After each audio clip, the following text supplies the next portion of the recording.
How you doing, peeps? Deadbug Davey's back, and I've finally pulled my finger out just a little to get some reviews done.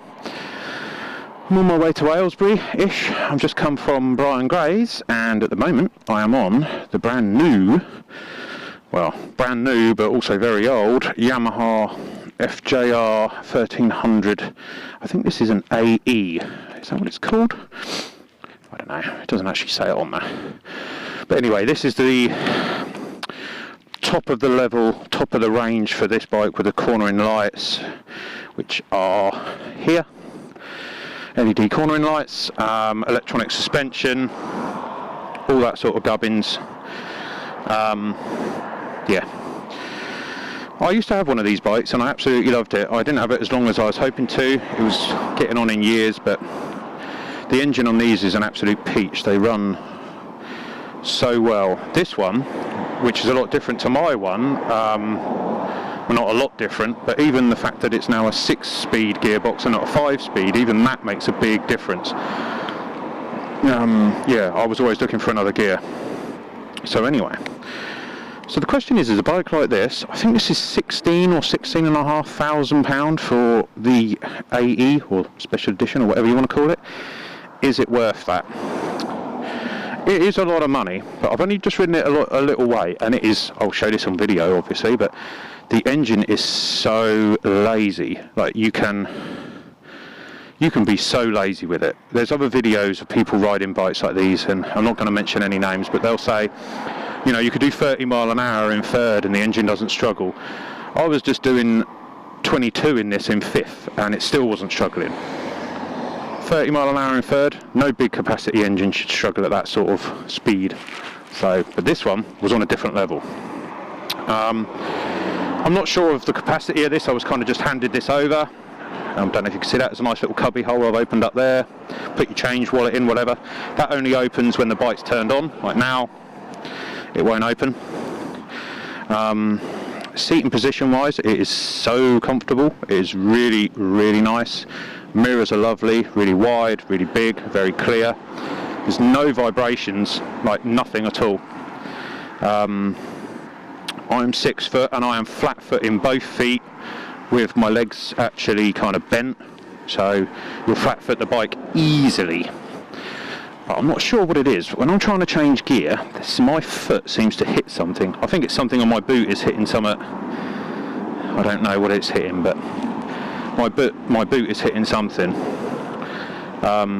It's not the same as it was on the new Tracer when you kind of get a move on and you're on the balls of your toes and your foot hits other parts of the bike, hits the pillion pegs. It's not that, but my foot is hitting something and it's kind of annoying.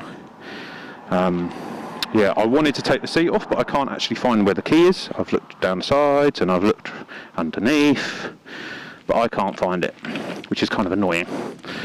So yeah, I really like this bike. I don't know if I pay nearly 17 grand for it though. It's a lot of money. But it is very old tech. It's new tech, but a very old engine. And of course, everyone knows how reliable these engines are. Police use them, ambulance use them, all of that sort of stuff. So it's a proven and reliable bike. Right, so I'm just going to go through a few things. On and off is, you know, kill switch and run starter is on the same thing, which it seems to be all the time now on Yamahas. Okay. Right, so switch gear is pretty much the same as every Yamaha at the moment.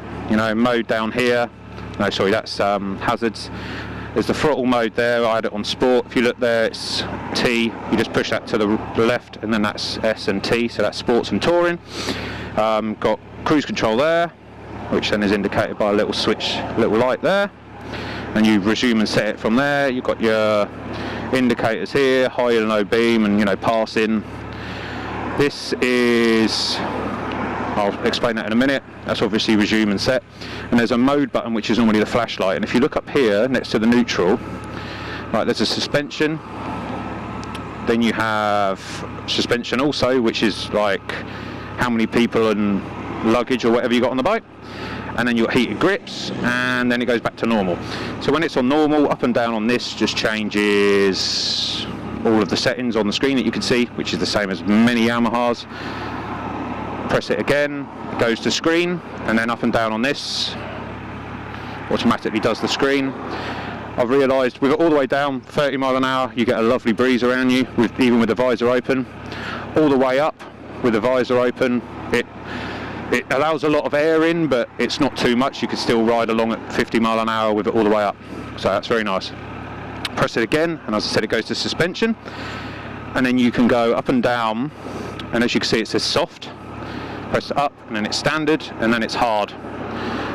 Right, so at the moment say standard, press the mode button again, and then it goes down to how you actually want it set up. So then you can go -3 to 1, 0, +1, +2, +3. I had it on +1, that's what it was. So then you press the mode again and it comes out. Then you press the mode again, and then it will go to the suspension setup of how many people you've got on here. So you have, hang on a sec. So you have bike and rider. That means it's set in. You can actually feel the bike adjusting underneath you. Do rider and luggage, yeah, you can feel it moving. Then you can say a rider and pillion. You can feel it rising again. I can feel the bike actually rising up underneath me. It's taking the time to set. And then you could do rider, pillion and luggage. So that itself is kind of like the other Kawasaki. It's like the new Versys, because that has the same sort of thing. When you press it and you feel the bike go underneath you. It's not like my KTM, where you just press it and it hardens it up and you don't actually feel the bike move underneath you. On this one you do. So yeah, that's pretty much an explanation of the bike. So I am going to get my bag on and I'm going to go for a ride, and I'll see you in a sec. Right, now back on the road. As you can see, well, I don't know how well you can hear me, I've got my visor open at the moment, but I've got the screen all the way up. It's quite comfortable, it's not blasting in my eyes. It's giving me a nice refreshing pool of air around my mouth, which is actually really nice. Yeah, it's very refreshing, nice to ride like that, but if I start bringing it down, it's still okay, but it's a lot more wind noise, so having it up is, you're not actually in 100% bubble. You probably could be if you're a little bit shorter than me, and also I've got a crash helmet with a peak on, so yeah, not ideal. Really, really nice to ride. Very relaxed, probably a bit too relaxed actually. You know, bimbling along, 50 mile an hour, 6th gear, 2,500 RPM. The engine certainly certainly not struggling. I'm going to shut my visor now, see if it makes any difference. Right, put this down. Ah, that's what I'm talking about. So refreshing. Nice having an electric screen like this. It's such a lazy bike. It's so easy to ride actually. It's a big bike, it's a heavy bike, but you know, if you're not necessarily a huge guy, but if you're a reasonable size, if you're 6 foot tall, you're certainly not going to have trouble flat footing both feet. It's not scary in the slightest. It's not. For the size of the bike and the weight of it, it actually feels really nice. It's nice and stable. The suspension in the setting it is at the moment, which I think is standard +1, kind of does feel like a normal FJR. I might, in the review of this, kind of go around and put it on the harder setting and put it on the really soft setting and just see, you know, what sort of actual feedback you get from the bike, because it's, you know, the hard setting, it's not going to be a sports bike, you know, the bike's not going to handle like a sports bike, but yeah, I'm not sure you'd actually want to put a bike like this on the hard setting. It's not ever going to be a sports bike, but you know, the hard setting might be just perfect, who knows. Right, 30 mile an hour here. Right, put my visor up. God, this camera's right in the way. Right, 30 mile an hour in fifth. And it's fine. It's not juddering, I'm not using the clutchlet, completely fine. There is nothing, the bike does not struggle at all. Very, very easy bike to ride. And the fact that it's got 6 gears,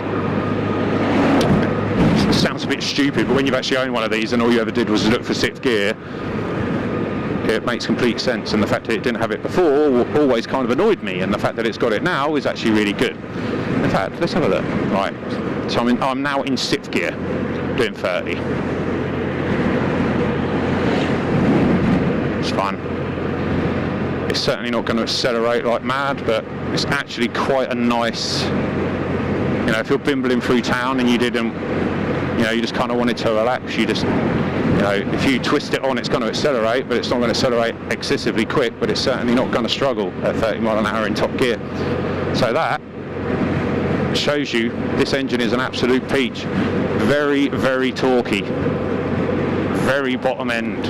Like, the torque comes in, like that's at 1,500 RPM, ticking over, just over tick over, and it's not even bothering the engine, it's just absolutely fine.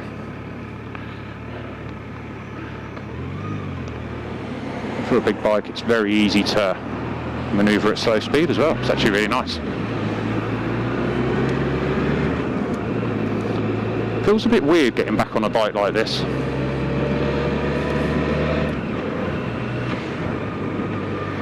It's one of those, oh sorry, itchy face. It's got a very unusual feel to the front. It feels very planted, but when you start turning, the front feels very, not wayward, but you know, you can tell there's a lot of weight over the front end. So it's a very planted bike. But it's a bit unusual, an unusual feeling. I don't know why, it just is. Good place to have a crossing, right on a roundabout. Anyway, there's a little bit of 30 mile an hour in 5th and 6th. I'm going to sign off now, and I'll be back in a bit. Toodles. Alright, back again. Yeah, I'm really liking this bike. I kind of think it's got everything that you need if this is the sort of bike that you're looking for. But obviously, what sort of other bikes are in the market? If you were looking at this bike, what other sort of bikes is this going to be competing with? You know, and there's got to be like the BMWs. I don't know if you could class this with the GS or not. I don't know. I suppose it is. Would you say it's a sports tourer? I suppose you would. It's actually something I just noticed there, which actually shows how comfortable I am already. Riding one-handed, going around a corner, being expressive with my hands. Yeah, I suppose you would class it as a sports tourer. I suppose you would. But it's definitely not a sports tourer in the sense of, say, a KTM GT. It's not that much of a sports tourer. You know, that is a sports tourer, a KTM GT, 1290 GT, to put that down, lights are shut-ish. Yeah, this is definitely less sports and more tourer than a GT, but I'm sure it's more sports than, you know, like the GS's. But then of course when you go to the adventure bikes, it's not what this is about. But I still think that my Super Adventure is probably more sporty than this. It's a very it's an unusual market, all between the sports tourers and the adventures, because a lot of them can intertwine. Like a sports tourer could easily be an adventure, almost. It's not classing as an adventure because it doesn't have the, you know, the long suspension and bigger wheels.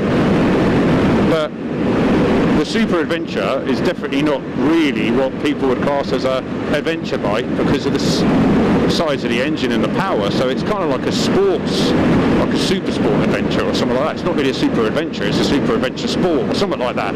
But there isn't really a genre for that. This one, I think it's a lot of money though. I do think it's a lot of money, but you don't get a cheap bike no more. You know, when was the last time you actually looked at something and thought that's a cheap bike and it's a bargain? When I think about it, one I did think of is the MT-07. You know, they weren't expensive when they first came out. They were a bargain. I just looked at the XSR 700 and that's £7,800 pretty much. That's a lot of money for a bike like that. You think back, you know, 10 years ago, £2,000 more than that would have bought you a brand new R1. You know what I mean? So times have definitely changed, but our economy and our pay hasn't really gone up that much. So we're paying a shit ton of money. You know, you ain't going to get a brand new sports bike no more for 10 grand, are you? But 10 years ago, you could.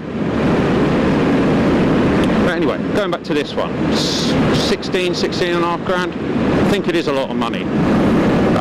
But I think you've kind of got everything that you need on a bike if you get this. You know, the screen is very good, it's very easy to ride, it's comfortable. Yeah, there isn't anything that after this short ride that I don't actually like. It's definitely not a sporty machine. The engine is powerful enough to be a sporty machine, but it is a big bike, so. But then again, I've only just got on it. You know, give me a day or two on it and I'll be much more comfortable. Other downsides, things, I can't say I don't like it because I don't actually see anything wrong with it, and that is the dash. It is a little dated when you look at it. You know, you've got like the little LCD screen, you've got the little LCD screen in the middle, and then you've got the tacho on the side for the RPMs. It's more than adequate, you know, it works 100% fine, but in today's world, a lot of people would look at that and be like, yeah, perfect screen, you know, speeds in the middle, nice and, you know, visible, straight in the middle, you can find it, there's no trouble finding that. The things on the right hand side, you don't necessarily need to look at those as much, so that doesn't matter. And the RPMs, they don't really matter. The most important bit is the bit smack bang in the middle.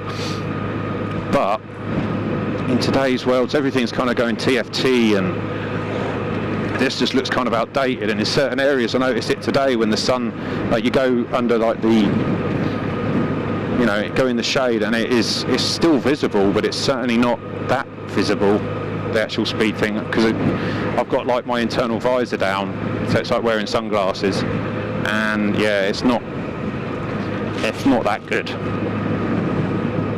I'm going to pull over in a minute and I'm going to change the suspension settings. So at the moment they're on standard +1. So I think I'm going to go the other way down. I'm going to go soft. Should I just do soft 0? I don't know. I'm going to set it on soft and then I'll have a little ride, and then I'm going to pull over, I'm going to set it on hard, and then we'll see what the actual differences are, because I'm just not sure how much of a difference. Like at the moment, the standard suspension does feel quite nice. There's nice feedback. It's not too stiff. It's not too soft. It feels nice. I like it like this, but I might like it even better. So I think what I'll do is in soft I'll go 0, and in hard I'll go 0. Well, there's people out on their mopeds, and that's what they do, following cars so they can fix them. Oh dear. But yeah, at the moment I'm really liking it. I don't think it's not night and day between this and an old one, because obviously you still have the old engine, and the actual ergonomics are exactly the same they always have been. So if you ever have ridden an FJR and you absolutely love it, which most people do when they have these bikes, it's exactly the same. You're still going to love it. You've got a few more mod cons on it, you've got a little bit more interesting things with the electronic suspension. The screen is always nice, but of course the old one had that, but the old one had its own dedicated switch. You didn't have to actually click the mode button to get to it, which isn't really an issue, but for people... I was going to go in that lay-by, but it's shut. But for people who had the old bike, where there was just a switch on here, and you could just adjust the screen from there, having to go through the menu is a little bit more of a... it's a bit more of an annoyance. It's... I wouldn't say it's a faff, but when you're used to just having a button there and you can just press it, it makes it so much more easy. Whereas if you've got the mode on the wrong thing, then it's a couple more presses to press the mode button to change it to the screen to then raise the screen up. That, yeah, it seems like it's generalising the buttons they've got on here, which is good. You know, multi-purpose use for like the rocker switch, but at the same time it's kind of like, it's kind of making certain little things that are really easy. It's still easy, but if you're on a motorway and you've got this in the wrong thing, you then might have to press it 4 or 5 times to get back to the screen, which is no real issue. When people, they say that about the KTMs, oh, it's so annoying to turn this off or whatever, but it's like, you know, it's a couple of presses on the buttons. You know, just press it while your bikes are warming up. It's not really a problem. But it's not really an issue, but I don't really see it as a down point. But at the same time, I think it was easier before when you just had the rocker switch for the screen. But yeah. So anyway, I need to find a place to put this on soft. So I'm going to sign off and go back to soft. Toodles. Right, we are now on soft.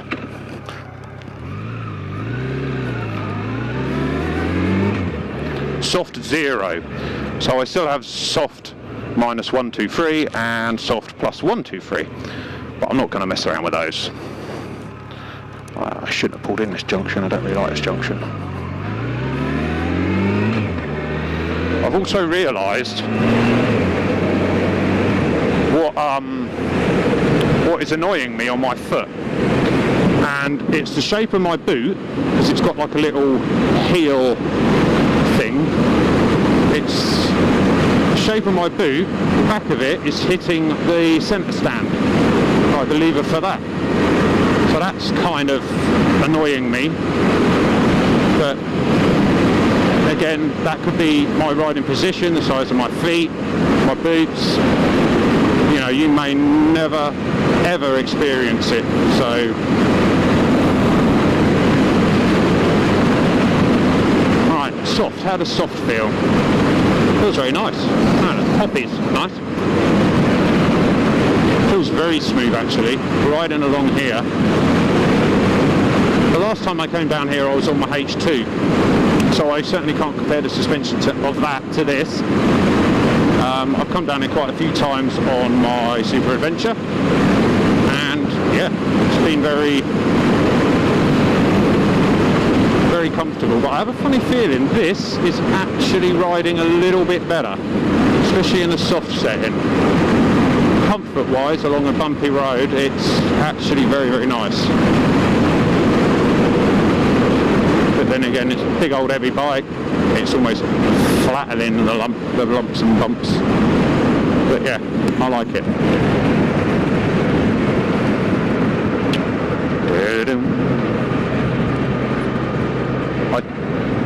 This isn't really a review to see if I would sell my Super Adventure or my my KTM GT for this. So I'm not really comparing the two. This is actually kind of almost going to be a comparison to the next bike I'm going to ride at Brian Gray's when I drop this off. The dealer said he wanted me to ride them both back to back because this bike is known for its stability and, you know, being a rock solid engine, feeling very planted, whereas the other bike apparently is the new level of stability and cornering, like just cornering confidence. I'm pretty sure you might know what it's going to be if you know anything about your bikes. You probably know what I'm going to be riding. Here we go again, some bloke sitting on my arse. Look, I'm doing 40, look, can you see him? Sitting right on my arse, look. Doing 40 mile an hour, he's right on my arse. Don't know if you can read his license plate on that, but yeah. If you're the sort of driver that does that, please fuck off. Get the back off of the, you know, get off the biker's rear end. Most of the time the biker's doing a speed limit and you're fucking sitting on their arse. Where are you going to get? Where are you going to go? You know what I mean? There's cars in front of me. There's no reason to sit on my arse when I'm doing a speed limit as well. Sorry, rant over. I'm supposed to be reviewing this.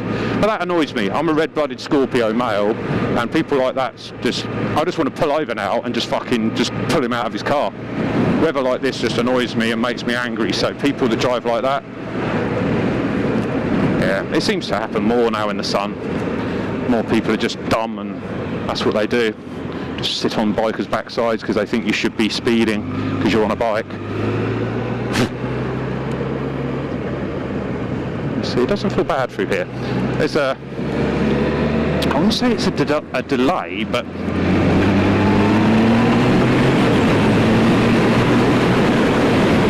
it feels a bit.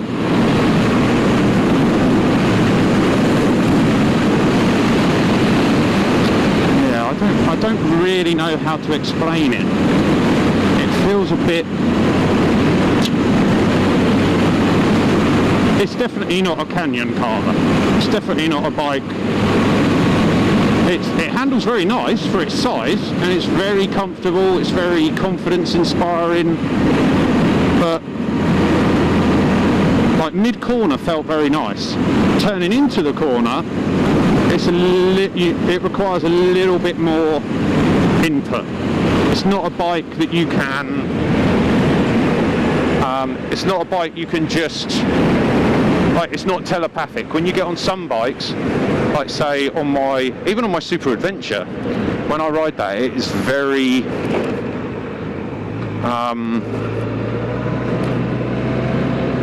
Very easy to ride, you know, but it's got different sort of bars, it's big old wide bars, so it's easier to just flick it around. That's the sort of bike that is.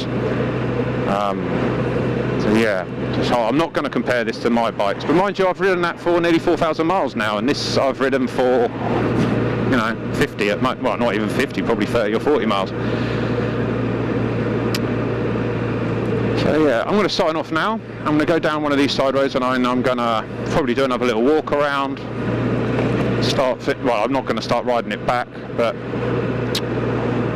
yeah, I'm going to have a think about the bike off of here, so I'm not discussing anything. And yeah, I'll be back. Toodles. Right, I'm back. Just on a bit of a faster road. Problem is there's a lot of bloody cyclists around here, so I'm certainly not going to be pushing this bike. Still remembering this is in the soft setting. It handles very nice actually, feels very nice. Mind you, I'm not really trying. I'm not pushing the bike and the chassis to its limit. Not at all. But the bike does feel very nice. It's got plenty of go to it, but it's not like a big old screaming inline four. It's more of a big thumping inline four. It's very, very lazy, easy. Kind of what you expect from an inline four that's, you know, 1300cc. Nice and easy, relaxed. Sort of bike that if you were sat on the motorway doing 70 mile an hour, you know, you're almost ticking over. The bike is not stressed at all. It's nice.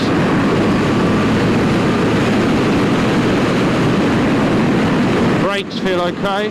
Back brake feels very nice.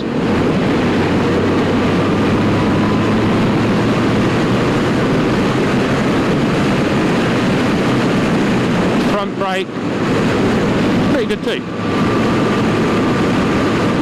But compared to the brakes I'm used to, it's not as good as like my GT or anything, but still still more than adequate to pull the bike up. As I said, back brake in particular, it's actually very nice.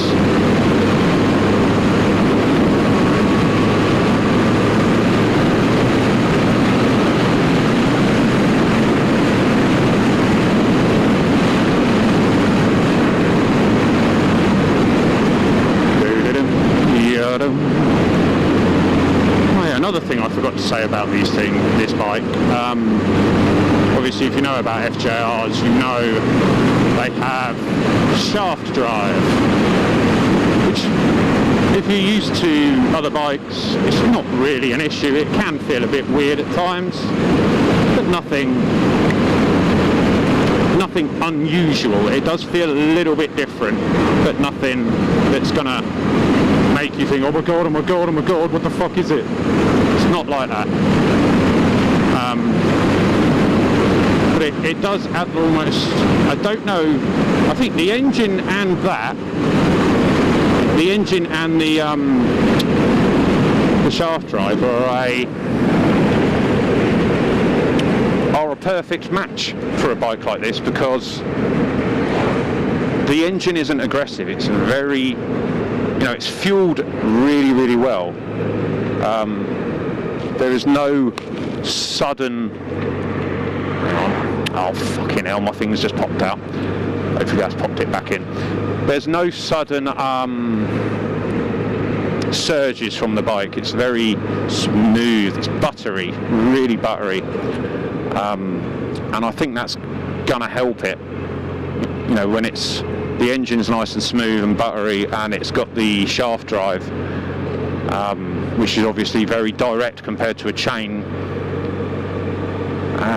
Yeah, it does suit the bike well, and it makes sense if you're having a sports tourer or an actual bike which is actually supposed to munch miles. It makes perfect sense to have a shaft on it.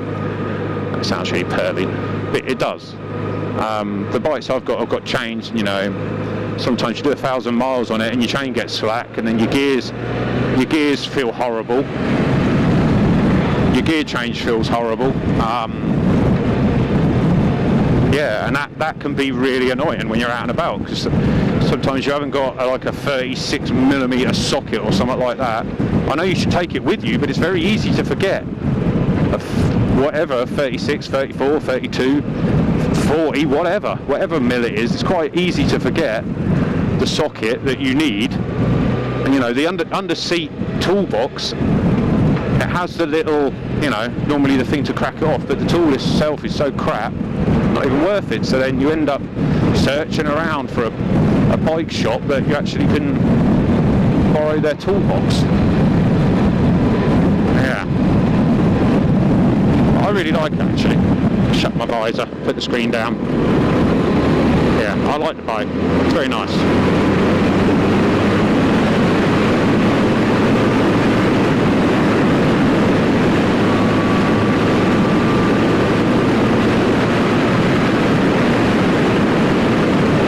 Got stuff in my beard, which is actually annoying the hell out of me. Probably some bugs that have flown in and they're crawling around. Kind of annoying.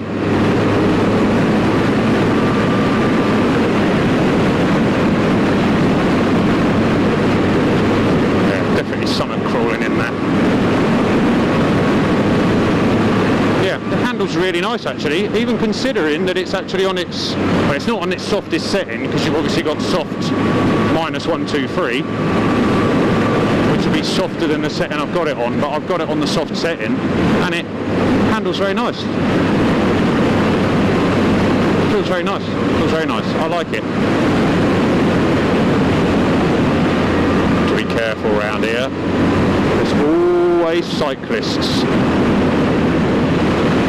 So my plan is, after I've finished with this and I take it back to ride the other bike, I'll hopefully come back over this direction and ride these roads to actually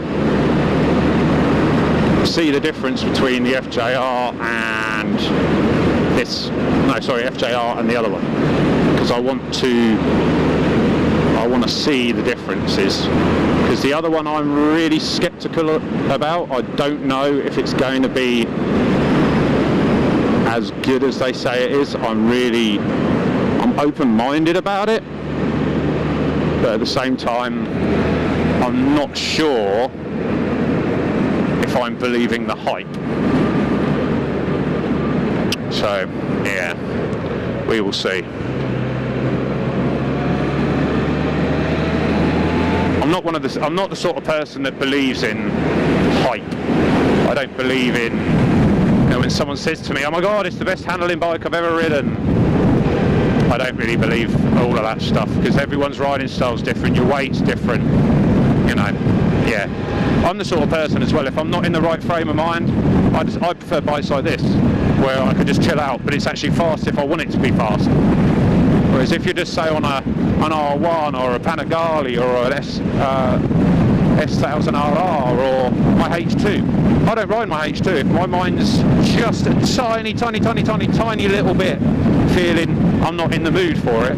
I won't ride it. No, what's the point of riding a bike that's so quick and uncomfortable if you're not actually in the mood for it? That's actually the point. When you get a bike like this and it's like, it's fast enough, handles well, it's comfortable, it's got everything you need on it.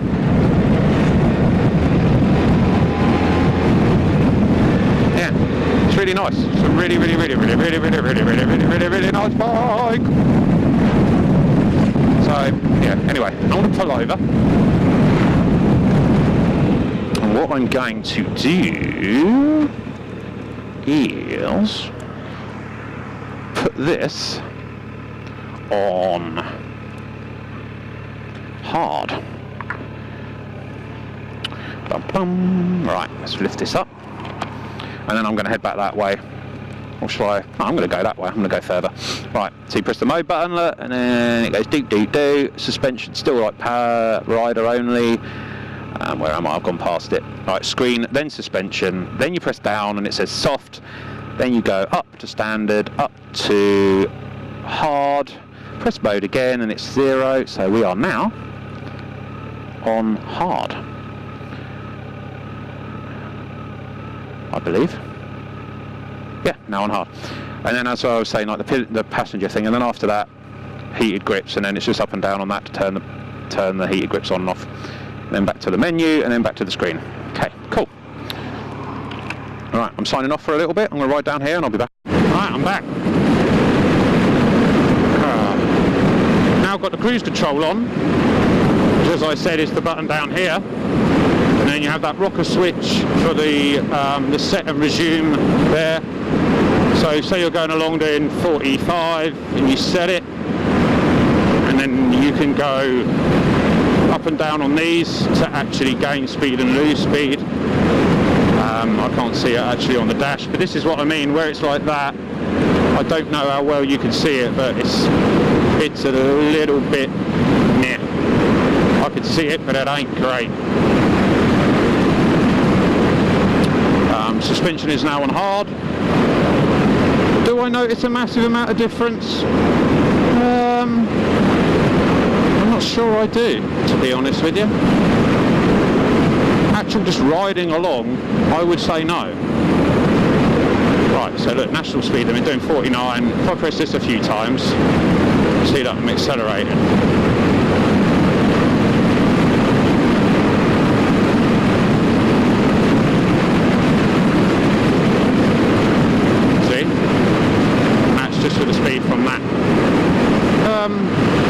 So yeah, I'm not sure. I think the suspension works very well, but it's not like... Actually, yeah, those bumps there were quite bumpy. Yeah, I could feel those a lot more. So there probably is a difference there, but it's not a huge difference. I noticed with the KTM, comfort is very comfortable. Sport, or is it street? Yeah, street is nice, but then the sport is really stiff, and it completely transforms the bike. So this isn't the same. It's not the same sort of thing. It doesn't feel the same as that. But in all, it's a cracking bike. It feels absolutely solid. It feels bulletproof. It really does feel bulletproof. I don't know how many miles it's got on it. I think it's got under 1,000. I think that's the mileage down the bottom, which is like 1,200. Might be, it might not be though, I don't know. Or it might be 120. But the gearbox feels slick as anything now. I've had no trouble getting it into neutral. Yeah, the engine feels very, very torquey. It just feels like an absolute workhorse. It feels like a bike that you could have for years and not have an issue with. That's one issue I've had with the KTMs. I've had a few little electrical annoyances and things like getting the gearbox into neutral on a big old V-twin. Sometimes it don't like playing ball. On this, no problem at all. This is very, very smooth. Really, really like it. But then it still comes down to the fact, if you wanted one of these, or you want a bike like this, the amount of money that you're going to spend on this and on any bike like it. Because everything is a lot of money now, especially when you go to the highest spec, especially when you get to the stuff with electronic suspension and cruise control and all that sort of stuff. I know most bikes like this now will come with cruise control, but not electronic suspension. But when you start doing electronic suspension and you get the special edition paintwork and you get all of that sort of stuff, the electronic rider aid stuff, the price goes up and up and up. And you know, you're pushing way up into like close to the £20,000 mark. So is this better than the other ones? I think this is probably a little bit cheaper than the other bikes, or that are in the same class as this. I'm pretty sure like the BMW, like the GS's are a lot more than this, but I wouldn't even class this as the same sort of thing. I know like the KTM Super Duke GT is like similar price to this. It's like 16 and a half grand, similar price to this. So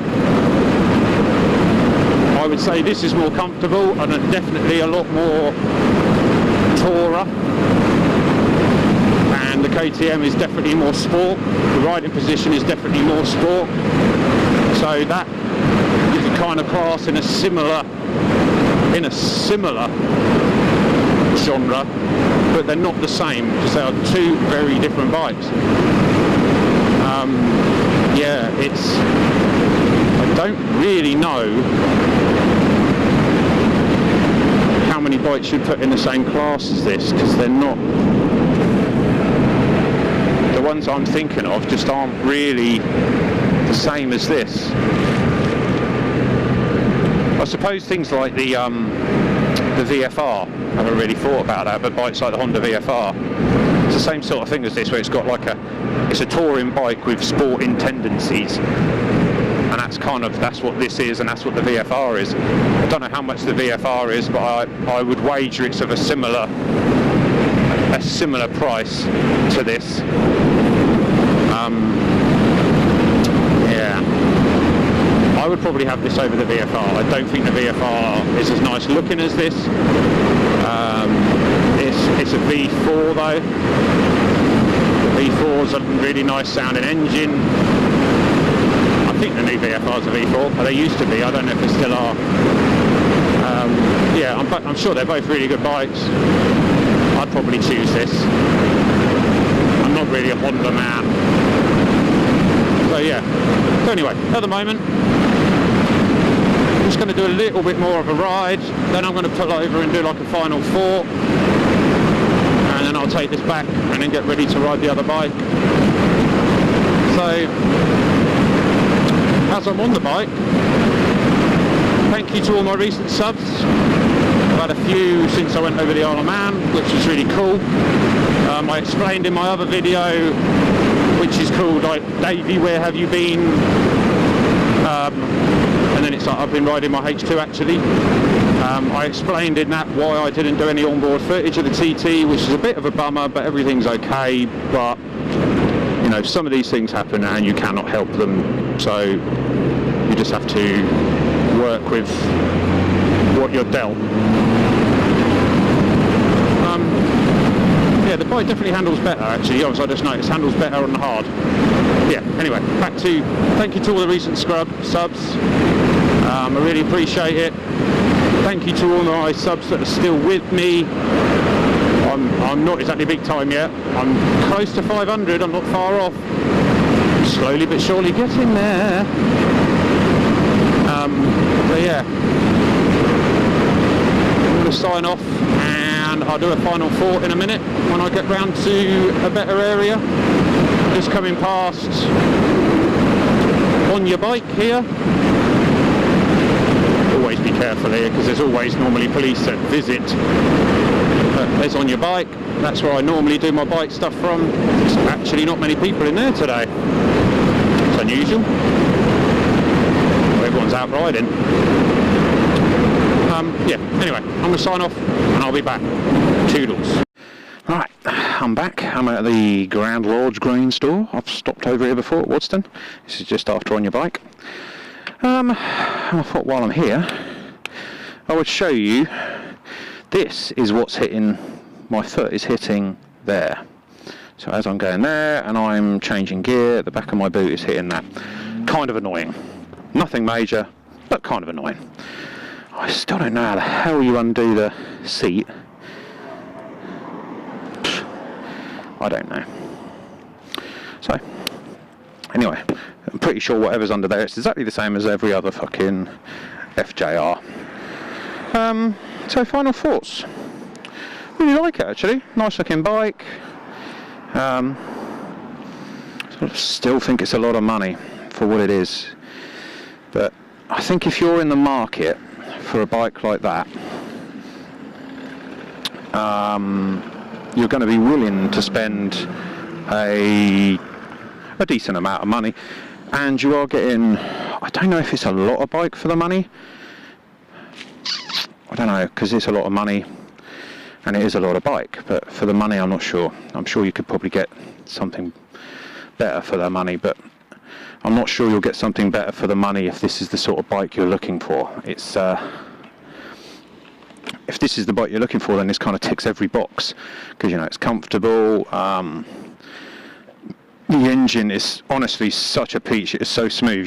You're going along at, pardon me, 60, 70 mile an hour in 6th gear, and the engine is just above tick over. It is not even in the slightest bit stressed at all. It is such an easy, relaxed bike to ride.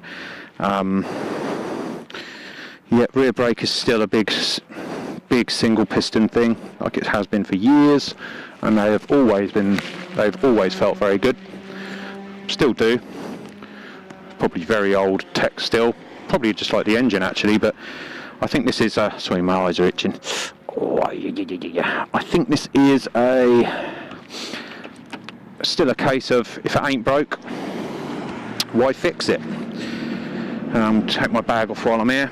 So yeah, if it ain't broke, if it works well, if it's worked well for years, if it's worked for the ambulance and it's worked for the blood runners and it's worked for police, then why change it really? I know that the police and that run on BMWs and stuff now, but they still run these too. Yeah, is there anything I would change about it? Definitely exhaust. I don't think they're an overly loud bike. I think the cat is a little bit further underneath the engine now. You wouldn't want it really being loud anyway if it's a touring bike. But yeah, I think it's kind of got everything you need. It's very, very comfortable. Mirrors are good. Screen is a godsend because you know you just put it up and down, and I had this on my other FJR when you're riding along and all the wind, the rain is sticking to your visor. You can put the screen up and it hits you right on the visor and it just blasts all the rain off, and that is so nice to be able to do that. So you never have to wipe your visor. It just gets blown off by the wind that you're making as you're riding. So yeah, anyway, thanks to Brian Gray's, as you can see, bit of a plug there, plug. Brian Gray's Power Biking in High Wycombe. Pop over there and see them, speak to the guys over there, speak to Sam, he's the one I normally speak to, but there is a new salesman over there now. They always have something on their test ride fleet, and they are pretty much always very helpful. As long as you've got like a clean license and you've got all that sort of stuff, then they'll let you out on a bike. So if you're interested in this bike, They sound so nice. If you're interested in a bike like this, then head over there, speak to Sam, and yeah, take it out for a test ride. I think you might be pleasantly surprised. I might have to move this bike because that's quite a big vehicle. Anyway, Deadbug Davey, no, we're good. Yeah, so Deadbug Davey's going to sign out now. I'm going to ride this back, and I'm going to go and get another bike and see how it compares to this. So I'm out, people. Laters.